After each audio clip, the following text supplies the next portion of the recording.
오늘 본문에 정반대되는 두 가지의 구절이 나오는 걸 보았습니다. 오호라, 나는 정말 공고한 사람이구나. 내 속에 이런 죄의 성질이 있다니, 이런 못된 마음이 있다니 탄식하는 하나의 본문과 정반대, 믿는 자에게는 능치 못함이 없다는 정반대의 구절이 나옵니다. 첫 번째 구절이 괴물 같은 나입니다. 두 번째 구절이 거인으로 사랑하는 나입니다. 괴물 같은 내가 거인같이 살 수 있는 길이 있습니다. 그 말씀 나눠서 믿음의 거인으로 사시기를 주 예수의 이름으로 축원합니다. 나만 이런 질문하는 것이 아닐 것입니다.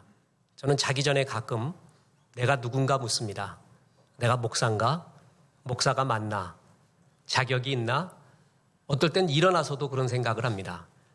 그러면 아내가 주스 먹으라고 이야기를 하는 바람에 이제 깹니다. 그런 명상에서.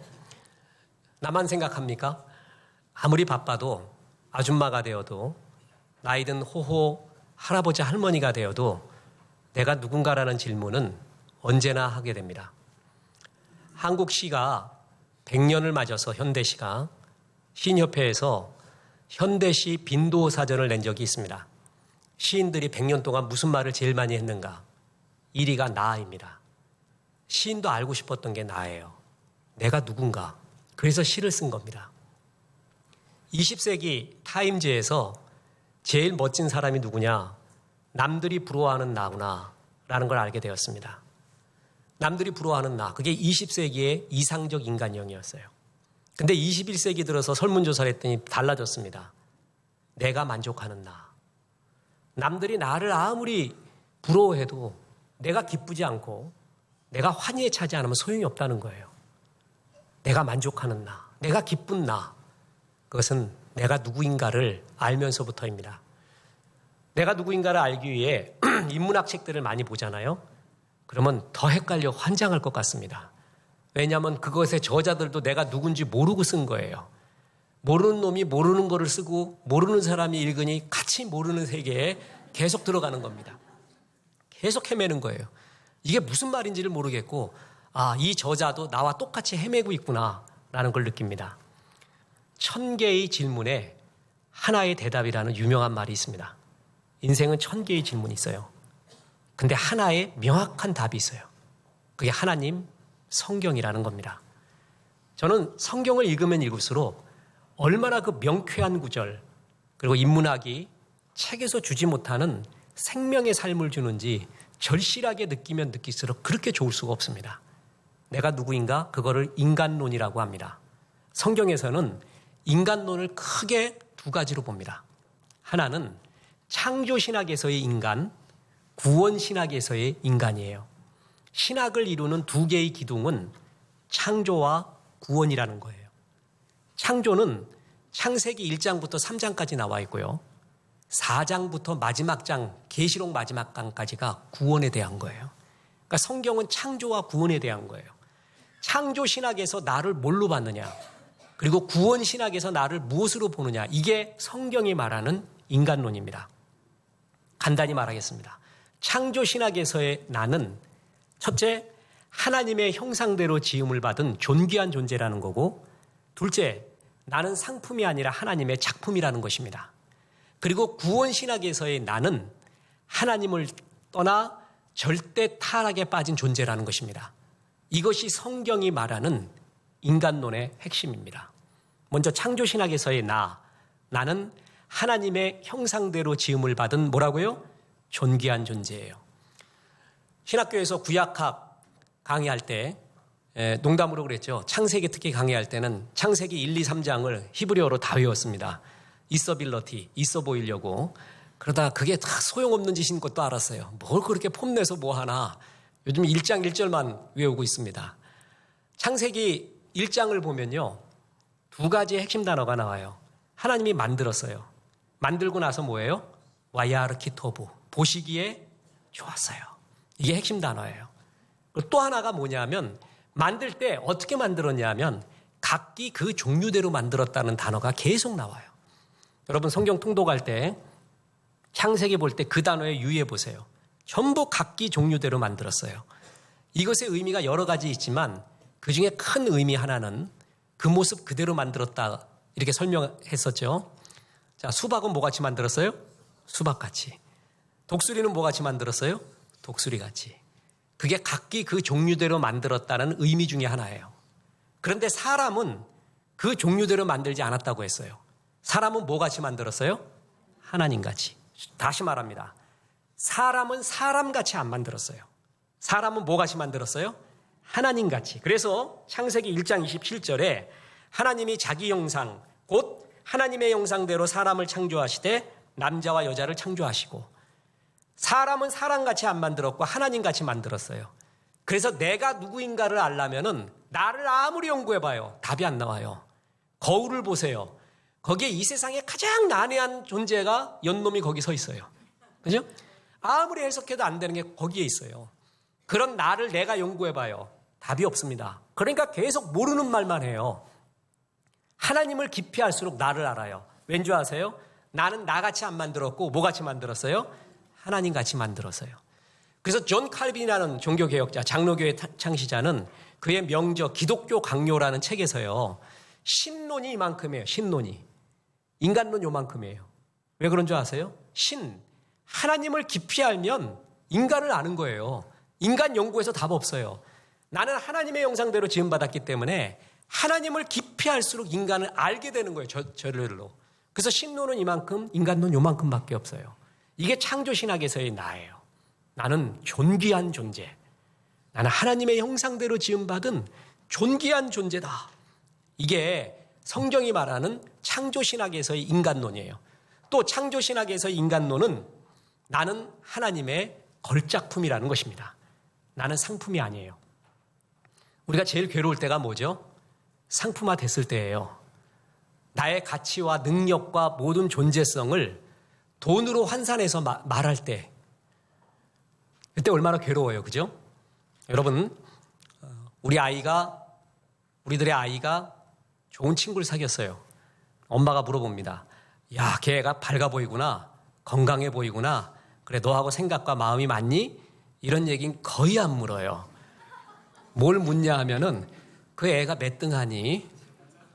아빠는 뭐 하시니? 집은 어디 있니? 딱 벌써 계량화해야 우리들은 계산이 딱 돼요. 아, 수준이 있는 애구나. 그러면 사겨라. 안 그러면 좋은 친구를 사귀어야 돼. 이래가면서 지금 말한 이런 계량화에서 떨어진 사람은 루저처럼 여겨요. 패배자처럼. 거기에 우리도 들어가는 거예요. 얼마나 괴로워요. 상품화된 나. 오기원 교수가 프란츠 카프카라는 시에서 나온 게 그거 아니에요? 그 커피의 이름에 유명한 사람들의 돈으로 환산할 수 없는 사람들의 이름을 적어놓고 매돈. 프란츠 카프카는 800원밖에 안 해. 그러면 나는 얼마야?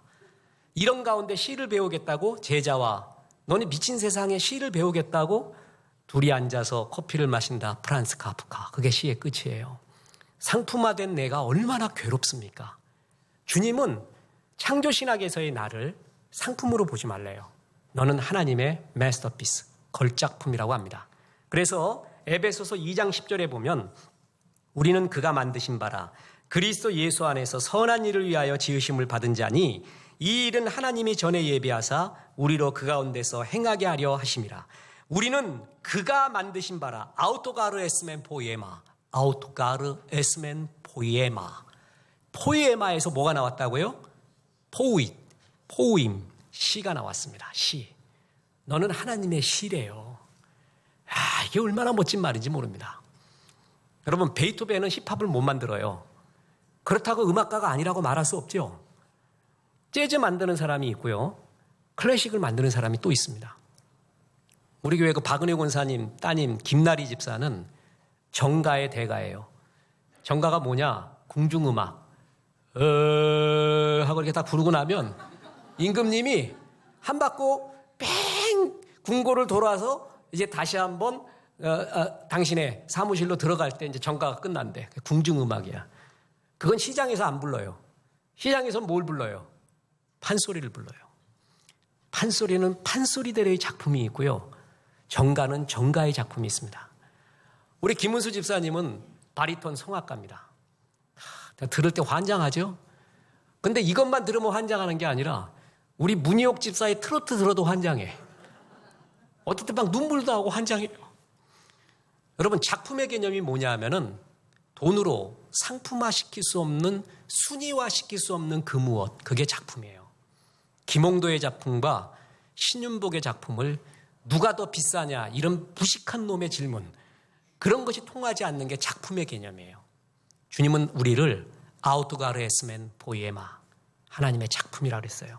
너만이 낼 수 있는 것. 플로베르라는 프랑스의 문학가 비평가가 있습니다. 이 사람이 한 유명한 말이 일물일어설이라는 것입니다. 일물일어가 뭐냐면 이 우주에 이것을 표현할 만한 가장 적합한 단어는 하나가 있대요. 시인의 역할은 그걸 찾아내는 거예요. 그 단어를 쓰는 게 일물일어설이에요. 이게 이제 문학가들한테 일물일어가 맞냐 아니냐 뭐 싸움도 많지만 그만큼 중요해요. 그는 이런 말을 했습니다. 모래알이나 별, 나뭇잎을 표현하는데 꼭 알맞은 말은 하나밖에 없다. 글을 쓴다는 일은 그 사물에 꼭 들어맞는 그 말을 찾아내는 일이다. 그게 일물일어예요. 무라카미 하루키라는 일본의 소설가 잘 알죠? 그게 1Q83, 1Q83이라는 책에서 똑같은 말을 해요. 이런 말을 썼습니다. 욕실의 좁은 틈새에 딱 들어맞는 타일을 고르듯이 그 자리에 꼭 필요한 언어를 신중하게 선택해서 다양한 각도에서 그것이 맞춰진 상태를 검증하는 것이 시인이다. 타일에 딱 하나 들어맞는 그게 있대요. 그게 시인의 말이에요. 우리를 하나님이 그렇게 만들었어요. 그 자리에, 그 역할에 너 아니면 할 수 없는 그 말, 그 작품성, 그 유일성, 주님이 날 그렇게 만들었어요. 근데 마귀는 이 세상에서 승리자는 넘버원이래요. 넘버원이 돼야 되는데 여기에 사람이 다 죽어나는 거예요. 사실 우리의 괴로움의 90% 이상은 넘버원이 되려는 것 때문에 나와요. 모든 병도 거기서 나와요. 문제도 거기서 나와요. 주님은 넘버원이 아니라 뭐라고요? only one. 너만이 할 수 있는 거, 그게 작품성이에요. 부러워할 거 없어요. 내만이 할 수 있는 것이 있어요. 하나님은 그렇게 나를 시같이 만들었다는 거예요. 너는 너만이 낼 수 있는 시가 있대요. 단가, 일본의 단가 하이쿠처럼 한 줄로 표현하는 게 있고 어떤 건 길게 표현하는 시도 있고요. 소설도 있고 어떤 건 수필도 있고 다 다른 거예요. 주님이 다르게 만들었고 너만이 낼 수 있는 작품성이 있다. 그게 바로 창조신학에서의 나예요. 다시 말합니다. 하나님은 인간론을 말해요. 너는 누구냐? 창조신학적 관점으로 보면 너는 하나님의 형상대로 지음받은 존귀한 존재예요. 하나님의 작품이에요. 그런데 인문학자들은요, 창조신학에서 하나님의 형상대로 지음받았다는 건 빼요. 근데 두 번째 요소인 작품성, 우리 인간은 각자의 고유의 작품성이 있다는 걸 받아들여요. 그래서 인문학에서 제일 좋아하는 게 바로 이거예요. 네 안에 거인을 키워라. 너는 거인이다. 이런 말이 바로 두 번째인 작품성에 속하는 얘기예요. 그래서 너 안에 그런 무한한 가능성이 있다. 너는 너만이 낼 수 있는 뭐가 있다. 창조신학에서 이 작품성을 인문학에서는 따와서 그거를 인간론으로 삼습니다. 맞습니다. 올바른 지적이에요. 그까지예요. 그러나 세 번째가 중요해요. 구원신학에서의 나라는 게 있어요. 구원신학. 자, 구원신학에서의 나는 뭐냐면 하나님을 떠나 스스로 하나님을 찾을 수도 없고 초인이 될 수도 없고 완벽해질 수도 없고 속에 엄청난 죄성을 가지고 있는 절대 타락의 존재, 그게 구원신학에서의 나예요. 인문학에서는 인문학적 인간과는 이거를 거부합니다. 그런데 이걸 모르면 인간을 모르는 거예요. 성경은 오늘 분명히 말하고 있습니다. 내 속사람으로는 하나님의 법을 즐거워하되 내 지체 속에 한 다른 법이 내 마음의 법과 싸워 내 지체 속에 있는 죄의 법으로 나를 사로잡는 것을 보는도다. 오호라 나는 곤고한 사람이로다. 이 사망의 몸에서 누가 나를 건져내랴. 사도 바울이 탄식하는 게 뭐예요? 내 속에 있는 죄의 성질들, 본성들, 못된 마음들, 나는 하기를 싫어요. 그런데도 왜 자꾸 그런 것을 쫓아갈까? 내 속에 있는 죄의 성질을 말하고 있어요. 성경은 너는 하나님의 형상대로 지음받았어요. 하나님의 존귀한 작품이에요. 그렇지만 그 인간이 하나님을 떠나서 자기가 주인이 되어 살아가고 있어요. 스스로 하나님을 찾을 수도 없고 자기의 의인됨으로 하나님 앞에 나아갈 수도 없는 존재가 되었어요. 또 하나, 내 속에 엄청난 죄성이 있어요. 이거를 가리켜 구원신학에서의 나라고 말합니다. 인문학에서는 이걸 거부해요. 요걸 빼고 무조건 네 안에 거인이 있대요. 무한한 가능성이 있대요. 심지어는 우주와 연결이 된대. 다 할 수 있대. 이건 공갈적곡죄예요. 거짓 희망이에요. 거짓 희망은 부정적인 것보다 더 나쁜 겁니다. 그건 더 옳지 않아요. 이렇게 우리에게 위로를 주고 힘을 주려고 하고 있습니다. 옳지 않습니다. 한때 우리나라에 깡패 영화가 많이 유행을 했습니다. 그죠? 거리의 여인, 거리의 패밀리들. 그런데 그들 가운데 의리가 있어요, 없어요? 있어요. 패밀리 두목이 칼 맞을 거 자기가 맞기도 해요. 그 두목도 정말 자기 모든 걸 내놔서 부하도 사랑해요. 그런데 뭐예요? 그들의 직업은 깡패입니다. 그런데 해적이 나라에 반역을 해갖고 배 타고 저기 태평양으로 나갔어요. 해적끼리 우정이 있어요, 없어요? 있죠. 후적끼리도 막 서로 밥 먹을 거 네가 더 먹어라 그러고 적군하고 싸우면 목숨 걸고 싸워주고 그래요. 그런데 뭐예요? 그래봤자 해적이에요. 그들은 어떻게 해야 돼요? 돌아와야 돼요, 나라로. 돌아와야 돼요. 죄인끼리도요, 하나님을 떠난 죄인끼리도 우정이 있어요. 아름다움도 있어요. 그런데 뭐예요? 하나님 떠난 죄인이란 말이에요. 그리고 엄청난 우리 가운데 죄성이 있어요. 이게 구원신학에서 말하는 나예요. 인문학은 이걸 거부해요. 이걸 싫어해요. 그러면서 뭐라 그러냐면은 끝없이 우리 가운데 죄의 요소를 심리학적, 철학적, 기가 막힌 합리화의 용어로 바꿔버렸어요. 그래서 죄를 회개하지를 못하게 하는 그런 경향도 많아지고 있습니다. 제가 설교 때 많이 얘기합니다. 여기 독약이 들었어요.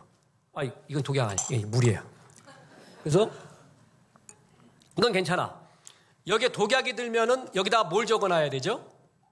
독약. 그리고 독약으로만 하면 안 돼요. 독약 뜻은 모르는 사람이 있거든요. 먹으면 죽음.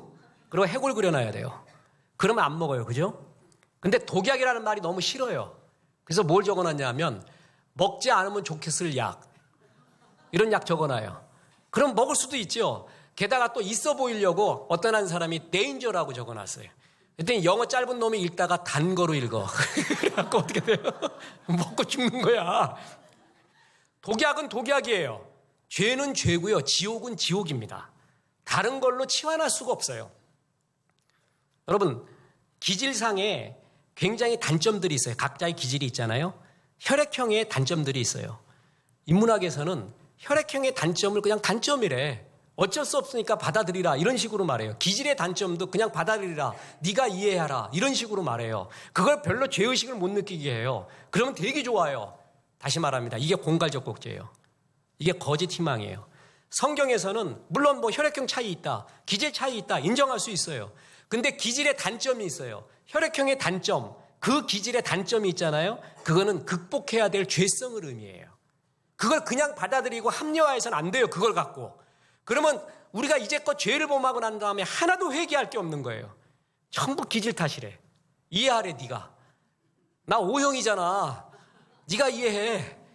나 뒤끝은 없어 이래요. 다 죽여놓고. 내가 굉장히 우울줄이 있잖아. 또 내가 담즙질이잖아. 내가 무슨 성질이잖아. 네가 이해해. 이해하죠. 근데 본인이 그걸 극복해 가야 돼요. 그 죄성. 그건 죄성이에요. 기질의 단점, 혈액형의 단점은 극복해야 될, 성화돼야 될 죄성을 의미하는 거예요. 근데 인문학에서는 그렇게 인정을 안 하고 거짓 희망을 막 주는 거예요. 옳지 않습니다. 구원신학에서의 그 엄청난 죄성, 극복해야 될 죄성을 갖고 있는 절대 타락한 존재다. 이게 성경이 말하는 뭐예요? 나예요. 그러니까 나는 이런 괴물이에요. 바울은 그래서 정직하게 성경의 관점에서 보니까 내가 멋있는 존재가 아니라 뭐라고요? 괴물이었다는 거예요. 그런데 오늘 구절을 보니까 이 괴물이 뭐가 되었어요? 거인의 일을 해요. 자, 마가복음 9장 23절 예수께서 이르시되 할 수 있거든이 무슨 말이냐? 믿는 자에게는 능히 하지 못할 일이 없느니라 하시니. 능히 하지 못할 일이 없을 정도의 거인이 되는 길. 어릴 때부터 귀신 들려서 간질병을 앓았던 어린아이를 주님 앞에 데리고 왔습니다. 아버지가 주춤주춤해요. 나을 수 있을까? 주님이 해줄 수 있을까? 그때 한 말이에요. 그러니까 내 믿음 없음을 도와주십시오. 아버지가 막 울며 주 앞에 매달립니다. 주님은 말해요. 능하지 못할 일, 그거는 하나님만이 할 수 있는 일. 귀신 들렸다라는 것의 상징이 뭐예요? 네 힘으로 할 수 없다는 거예요. 우리는 나이 들수록 그런 일이 많다는 거 알아요. 내 노력과 힘, 내 성실함, 그걸로만 될 수 없는 일이 너무나 많구나라는 거 나이 들면서 알잖아요. 그런 일이 있어요. 그런 일을 가능하게 하는 건 하나님밖에 없어요. 너를 통해 그런 일을 가능하게 하겠다. 믿는 자에게 그 일을 가능하게 하겠다 이거예요. 믿는 자. 다시 말해서 뭐냐 하면은 이제 괴물이 거인이 될 수 있는 길은 믿는 자. 주님을 굳건하게 믿는 자에게는 능히 하지 못할 일이 없느니라 하시니 스가랴서 4장 6절에 이런 구절이 나옵니다. 그가 내게 대답하여 이르되 여호와께서 수룹바벨에게 하신 말씀이 이러하니라.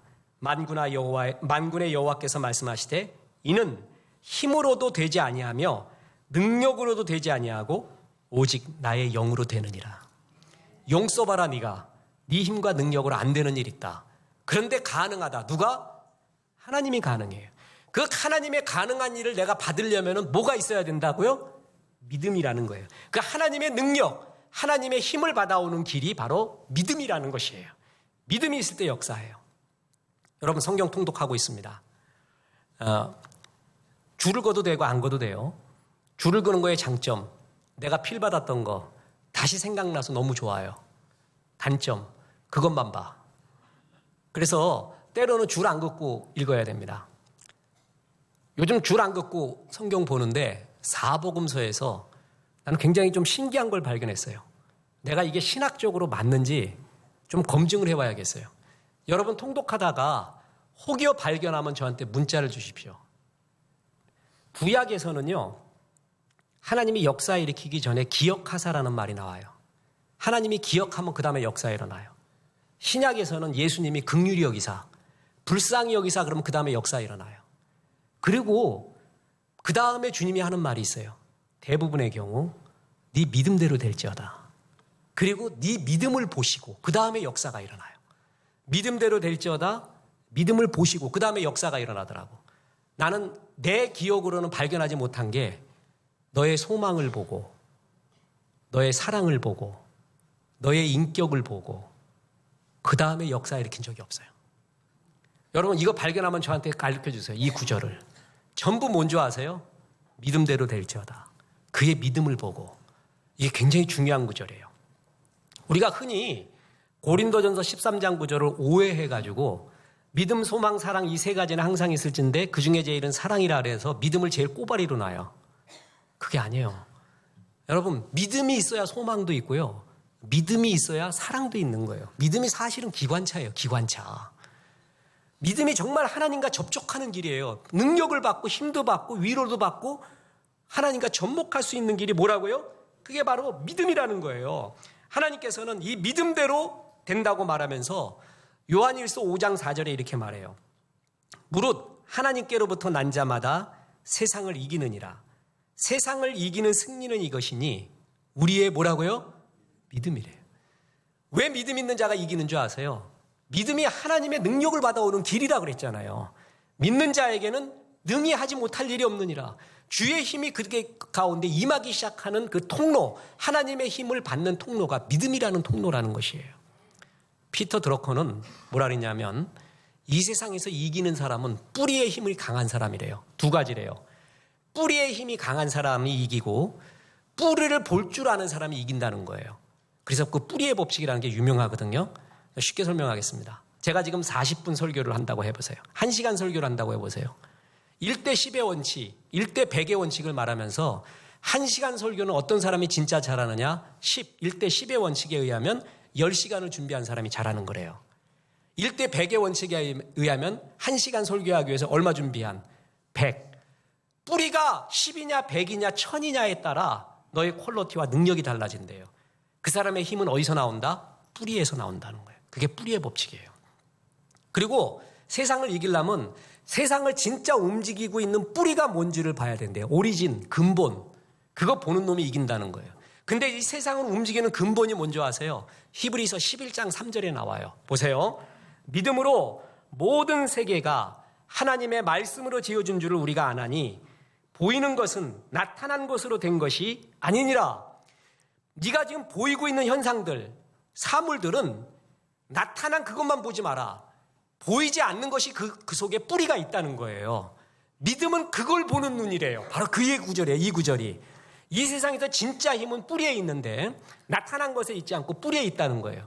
그 뿌리를 볼 줄 아는 눈을 가리켜 믿음이라고 하는 거예요. 믿음. 자, 쉽게 설명하겠습니다. 사과나무에 사과가 잘 맺혀 있어요. 사과가 탐스럽게 열었다는 것은 가지가 자라서도 있고 나무 줄기가 자라서도 있죠. 근데 사실 사과나무의 사과가 탐스러운 거는 진짜는 어디에 있어요? 뿌리에 있는 거예요. 뿌리에서 얼마나 좋은 물을, 양분을 빨아들여서 물관과 체관을 통해 가지 끝으로 전하느냐의 문제잖아요. 진짜는 보이지 않는 뭐에 있는 거예요? 뿌리에 있는 거예요. 근데 보이는 것만 보는 사람은요, 가지를 더 잘 닦아요. 줄기를 닦으려고 해요. 그런데 진짜 보이지 않는 뿌리를 보는 사람은 뿌리에 투자를 해요. 그죠? 그래서 뿌리에다가 물을 주고 양분을 줘요. 그게 사과나무를 더 탐스럽게 하는 법이에요. 믿음이란 무엇이냐 하면은 믿음으로 이 세계가 하나님의 말씀으로 지어준 줄을 아나니 사람들은 그걸 모른다는 거예요. 보여지는 세계만 보고 있는데 믿음은 뭐냐 하면은 이 보여지는 세계를 보이게끔 만든 그 뿌리를 보는 것을 믿음이라고 하느니라. 바로 그 얘기예요. 이 구절이. 그래서 진짜 이 뿌리를 보고 뿌리에 투자를 해야 돼요. 믿음은 바로 그 힘. 이 일은 하나님이 하는 거지. 이런 일도 하나님이 하는 거지. 그걸 볼 줄 아는 거예요. 가지와 줄기를 안 보고. 그래서 그 뿌리, 하나님께 깊은 투자를 하는 거예요. 그랬을 때 진짜 하나님의 능력이 임해서 내가 하나님의 역사를 일으키게 된다는 거예요. 제가 인문학이나 시인이나 저자들을 볼 때 느끼는 게 뭔지 아세요? 아무튼 책보다 큰 사람은 없어. 활자에 많이 속아요. 우리는 활자화된 거에 얼마나 속는지 몰라요. 엄청 속아요. 바이블 say. 그게 최고입니다. 하나님이 말씀하신 것이 내 속에 들어가면서부터 some say, I say, you say 하던 것이 없어지면서 주의 생각이 들어가기 시작해요. 그러면서부터 자유와 능력이 임해요. 그러니까 그게 믿음이 되는 거예요. 득도하면서 깨우치려는 사람은 골방에서 돛 닦아요. 그런데 하나님의 말씀 받으려는 사람은 예배 드려요. 성경 통독해요. 그럼으로써 어떻게 돼요? 주의 말씀과 능력이 내 가운데 임하게 돼요. 하나님 말씀을 가리켜 복음, 유앙겔리온이라 그래요. 복음의 뜻이 뭔지 아세요? 기쁜 소식이에요. 이 세상을 이기는 법이 뭔지 아십니까? 나쁜 소리, 나 죽이는 소리를 자꾸 듣지 마세요. 마귀의 특징이 뭔지 아세요? 나를 죽이려는 소리 쪽으로 나를 자꾸 이끌어가요. 자꾸 죽이려고 해요. 이 말대로 죽이고 원펀치 주고 투펀치 주고 쓰리펀치 주고 못 일어나게 만들어요. 아예 KO되게 만들어요. 죽이는 말을 계속 은근히 전해주는 게 마귀의 전법이에요. 하나님은 좋은 소식, 굿뉴스, 기쁜 소식을 자꾸 줘요. 생명, 그것도 살리는 소식 말이에요. 그걸 자꾸 듣는 게 이기는 거예요. 여러분, 나쁜 소식, 나를 죽이는 소식 10번 듣잖아요. 하나님이 나를 살리는 소식 100번 들으세요. 그러면 이깁니다. 사람은 어디에 접촉하느냐의 문제예요. 그러니까 주의 말씀을 계속 접촉하고 있어요. 특히 암송까지 하잖아요. 그러면 살아납니다. 더욱더 살아납니다. 그렇습니다. 좋은 소식은요, 사람마다 다 문제가 있거든요. 그 사람마다 하나님은 좋은 소식을 갖고 있어요. 이게 굉장히 중요한 말이에요. 병에 걸린 사람은 너를 낫게 하는 신약이 개발됐다. 그 소리처럼 좋은 소식이 어디 있겠어요? 그죠? 포로된 자는 이제 해방의 날이 왔다. 그 소식처럼 좋은 소식이 어디 있어요? 감옥에 있는 사람은 너 사면됐다. 그 소식처럼 좋은 소식 어디 있어요? 이렇듯 우리를 짓누르고 있는 문제가 있거든요. 그 문제에 따른 하나님의 좋은 소식들이 성경에 다 있습니다. 내 처한 문제에 따른 하나님의 좋은 말이 들어있어요. 그걸 자꾸 봐야 되는 거예요. 그거를. 그리고 그 약속을 마음에 새겨야 되는 거예요. 그래서 보세요. 이사야 61장 6절에 주 여호와의 영이 내게 내리셨으니 이는 여호와께서 내게 기름 부으사 가난한 자에게 아름다운 소식을 전하게 하려 하심이라. 나를 보내사, 보세요, 마음이 상한 자를 고치며 포로된 자에게 자유를, 갇힌 자에게 노임을 선포하기 시작하며. 마음이 상한 자는 고쳐요, 포로된 자는 자유 줘요, 갇힌 자는 노여 줘요. 각자 포로된 문제가 다 달라요. 근데 하나님의 말씀이 임하면 풀어지기 시작한다는 거예요. 바로 그래서 하나님 말씀 들을 때 자유가 임하고 믿음이 임하고 하나님이 이런 나와 함께하고 있구나는 확신이 들어서 자신감이 생기면서 세상을 이길 힘을 얻게 되는 거예요. 그걸 가리켜 뭐라 그래요? 믿음이라고 하는 거예요. 나 같은 괴물이도 이런 믿음의 사람으로 변해갈 때 뭐가 된다고요? 거인으로 살 수 있습니다. 주님은 7 귀신 들린 여자도 묻지 않습니다. 5 남편이 있던 여자인 나에게도 그 과거를 물으면서 죽이지를 않아요. 그냥 지금 네가 그걸 받아들였느냐를 봐요. 그러면서 지금 충만하면서 주 앞에 회개하고 살아갈 때 주님은 그 자체를 축복해요. 막달라 마리아를 7 귀신 들린 여자로 보지 않고 부활의 첫 여인으로 봅니다. 첫 증인 여인. 이게 주의 약속이에요. 우리를 정말 살려줍니다. 우리를 힘있게 만들어줘요. 성경 통독 여러분 열심히 하십시오. 주님, 내 나이 60인데 10분의 1이라도 일단 읽겠습니다. 6번이라도 읽겠습니다. 이걸 목표로 하셔갖고 계속 성경을 읽어대세요. 나를 살리는 좋은 소식을 계속 들으세요. 나를 향한 비전의 말을 계속 들으세요. 그럴 때 살아나게 됩니다. 이 말 듣고 살아났던 한 사람의 이야기하고 마칠까 합니다.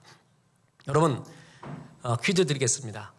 젊은 1부 때 했더니 바로 나오더구만. 2부 때는 제가 예상컨대 아무도 답을 몰라요. 미국에서 제일 많이 팔리는 햄버거 체인. 예? 역시. 그러니까 내가 이게 할만하죠. 맥도날드 7위입니다. 버거킹 10위 바뀝니다. 아쉽지만. 1위가 뭔지 아세요? 옛날부터 올해 바뀌었어요. 계속 부동의 1위였다가 올해 바뀌었는데 인앤아웃 버거 그게 1위입니다. 올해 바뀌었어요. Five Guys라는 걸로. 그리고 2위가 인앤아웃이 됐고 3위가 쉐이크색, 4위가 웬디스, 5위가 컬버스. 뭔 말인지 하나도 모르겠어. 인앤아웃이라는 이 햄버거가 목회자들 사이에 아주 재밌는 우화로 등장합니다. 이 두 분이 참 신앙이 순수하면서 웃긴 신앙이었대요. 그래서 만들게 되었습니다. 저는 이걸 어떻게 알았냐면 워런 버핏 때문이에요. 워런 버핏이 투자를 할 때 만약에 햄버거 가게를 인수한다면 나는 인앤아웃을 하겠다 이 말을 했어요. 그 다음부터 내가 인앤아웃이 뭔가 연구를 시작했어요. 그래서 그에 대한 일화나 문화를 봤는데 1948년에 1호점을 냈는데 만든 그 남편은 퇴역 병사고 아내는 광부의 딸입니다. 너무 가난해. 그래서 햄버거 판들어서 하나님께 영광 돌리고 싶었는데 사무실을 낼 만한 공간이 없어갖고 사무실에 사람 앉을 수가 없어요. 가게에. 그래서 시작한 게 뭐냐면 드라이브 스루예요. 여러분 요즘 맥도날드 가보면 이렇게 사가지고 뭐 어서 오세요 뭐 드릴까요? 그러면 뭘 하다가 사람 없는 데서 소리만 들려갖고 두리번거리는 촌놈도 많고 그러고 가다가 주문해서 이렇게 돌아오면은 그냥 햄버거 사오잖아요. 미국에서는 보편화되어 있잖아요. 그게 이 사람이 시작한 거예요. 인앤아웃에서. 왜냐하면 사무실이 없어 가게가. 그리고 냉장고가 없네. 큰 냉장고가 필요한데. 그래서 최고의 고기를 사다가 최고의 싱싱한 야채만 썰어 넣었어요. 상하면 안 돼. 그냥 그날로 몇 개만 팔아야 돼요. 그래서 인앤아웃이 그렇게 시작이 됩니다. 인앤아웃은 세계의 체인점이 없어요. 왜냐하면 햄버거의 생명은 패트인데 그 고기인데 여기서 만드는 신선한 고기 외에는 안 된다는 거예요. 그래서 이 고기를 이 신선도를 해외로 갖고 갈 수 없다. 그래서 체인점을 안 낸다라는 철학도 있어요. 우리나라에 하나 들어섰어요.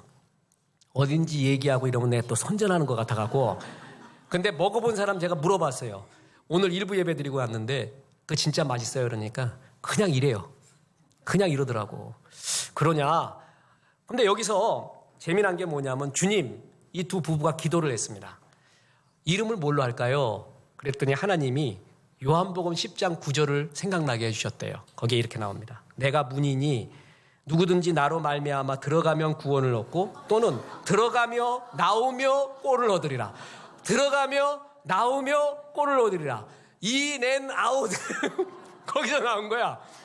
우리 햄버거 가게에 들어가며 나오며 꼴을 얻으리라. 너가 꼴을 얻으리라. 그래서 인앤아웃이 됐어요. 아주 재밌죠? 그러면서 뭐냐면 치즈버거 줄 때는 거기다가 성경 구절을 계시록 3장 20절 볼지어다 내가 문 밖에서 두르노니 누구든지 내 음성을 듣고 문을 열면 내가 그에게로 들어가 너를 살찌게 하고 그와 더불어 먹고 그는 나와 더불어 먹으리라. 음료수 줄 때는 요한복음 3장 16절 집어넣고요. 밀크 쉐이크 줄 때는 잠언 3장 5절 너는 마음을 다하여 여호와를 신뢰하고 내 명철을 의지하지 마라. 제일 웃기는 게 프렌치 프라이 감자 튀긴 거를 줄 때는 살찌잖아요. 그래서 잠언 24장 16절 대저 의인은 7번 넘어질지라도 다시 일어나려니와 악인은 재앙으로 말미암아 엎드러지느니라. 네가 이거 먹고 살쪄도 하나님 다시 살려준다. 다시 한번 살려준다. 7번 살쪄도 하나님이 다시 역사해 줄 거다. 아주 이런 희화된 말씀이지만 순진하게 믿고 순진하게 말씀을 적용하며 제품에 다 집어넣었다는 거예요. 지금 매장이 300개가 넘고요. 7억 불의 소득을 하고 랭킹 1위 우리에게 체인전 주십시오. 미국에서 부동의 1위입니다. 참 이 사람들이 순진하게 주의 말씀 믿고 주 앞에 살겠습니다. 하나님께서는 복잡한 신앙보다는 이런 순진하고 단순한 신앙을 좋아할 경우가 참 많이 있습니다. 성경 읽으세요.